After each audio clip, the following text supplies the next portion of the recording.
Assalamualaikum warahmatullahi wabarakatuh.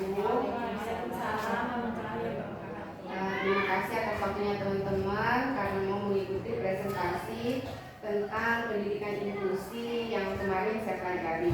Karena kita nggak ada LCD, saya akan bagikan materinya saja.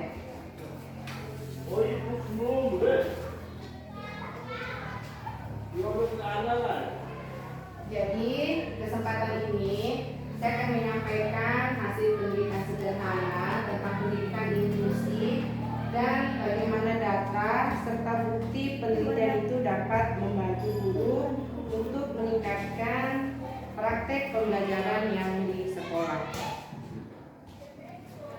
Nah, penelitian ini fokusnya pada kesempatan belajar yang adil bagi siswa, terus keterlibatan orang tua, dan bagaimana guru dapat menggunakan data dan bukti penelitian itu untuk mengambil keputusan yang tepat nantinya.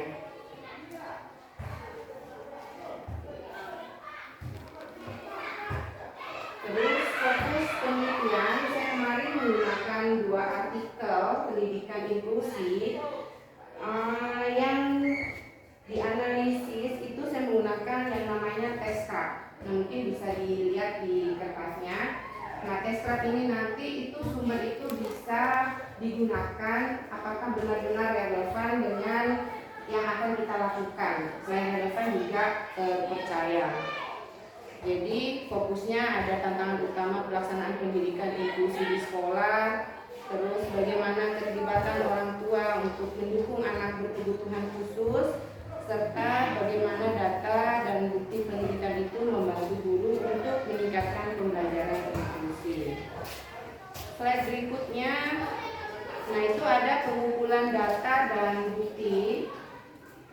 Jadi sumber data itu bisa kita ambil dari artikel penelitian pendidikan inklusi, ada literatur abu-abu, ada observasi, ada wawancara, ada fokus group discussion atau FGD, dan ada studi dokumentasi. Nah, untuk literasi abu-abu ini biasanya berupa artikel atau bacaan-bacaan yang ada di majalah online atau artikel-artikel pendidikan yang secara singkat tapi jelas disampaikan oleh penulisnya. Evaluasi artikel, nah itu menggunakan Tescraft. Jadi di Tescraft ini ada 5 tahapan atau 5 langkah. Yang pertama yaitu kurensi, ada relevance, ada authority, ada accuracy, dan purpose. Nah, ini kemarin saya menggunakan Tescraft ini untuk meneliti 2 artikel pendidikan inklusi yang ada kemarin. Nah, artikelnya ini 2 tahun terakhir dari 2026, jadi 2 tahun terakhir. Lalu temuan utama dalam penelitian yang kemarin, ada tantangan pendidikan inklusif itu memang kesiapan guru itu masih terbatas. Terus ada beberapa fasilitas yang di sekolah itu belum memadai, kurangnya pemahaman masyarakat, dan identifikasi ABK yang belum optimal. Jadi ada juga faktor pendukung. Kalau pendukung itu adanya kerjasama guru dan orang tua, lingkungan belajar yang ramah, pembelajaran yang fleksibel, dan lingkungan sekolah. Jadi hasil penelitian yang saya lakukan itu menunjukkan bahwa pendidikan inklusif masih memiliki banyak tantangan, tapi juga bisa berjalan dengan baik seperti tadi adanya kerjasama dan antara guru, sekolah, dan keluarga. Dampak praktek mengajar untuk inklusi, dampaknya guru itu dapat memahami kebutuhan siswa lebih baik. Yang kedua, menggunakan media belajar yang bervariasi. Ketiga, melakukan diferensiasi pembelajaran. Keempat, memberikan dukungan emosional. Dan kelima, meningkatkan komunikasi dengan orang tua. Contohnya untuk media, kita biasanya menggunakan gambar atau video. Terus ada juga dengan praktek langsung. Dan ada juga pendampingan teman sebaya. Biasanya kita sebut dengan tutor sebaya, seperti itu. Jadi nanti guru dapat menyesuaikan metode pembelajarannya agar semua siswa itu dapat merasa nyaman dan dapat mengikuti pembelajaran yang sesuai kebutuhannya.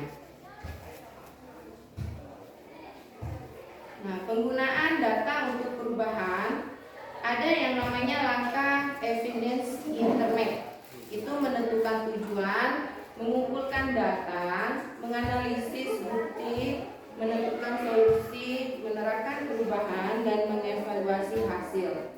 Dan adapun data ini nantinya akan membantu kita guru itu untuk mengambil keputusan yang tidak hanya berdasarkan perkiraan, tapi berdasarkan kebutuhan nyata oleh siswa. Ada strategi komunikasi efektif. Yang pertama, dalam penyampaian itu kita menggunakan bahasa yang sederhana atau mudah dipahami oleh rekan guru atau siswa atau orang tua.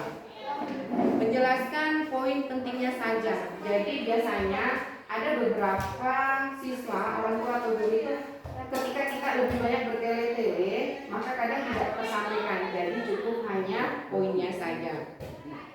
Dan memberikan contoh nyata.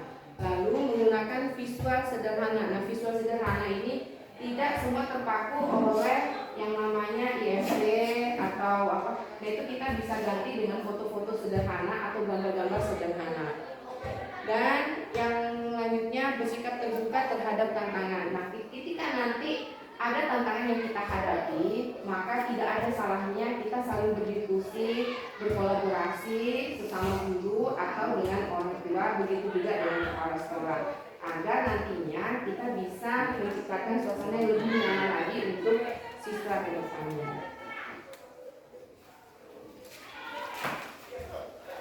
Nah, kemarin saya sempat berbincang-bincang dengan salah seorang rekan sejawat, rekan guru. Saat menyampaikan hasil penelitian kemarin, memang saya menggunakan bahasa yang lebih sederhana dan mudah dipahami agar dapat diterapkan nantinya. Dan alhamdulillah respon beliau sangat baik karena memang beliau belum pernah melakukan pelatihan untuk anak-anak yang inklusif di sekolah reguler.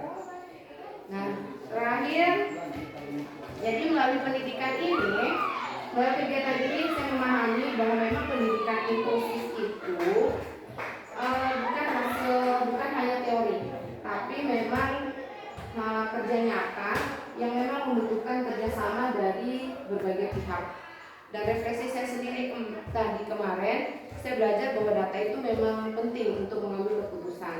Nah, data itu untuk siswa bukan hanya sekedar hasil nilai, tapi kita bisa observasi kegiatan siswa itu di perilaku tiap harinya ketika ada pembelajaran.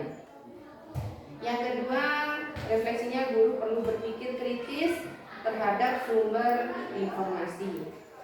Jadi ketika ada sumber informasi yang masuk, itu kita memang harus benar-benar teliti apakah itu relevan dan terpercaya agar kita gunakan untuk pembelajaran.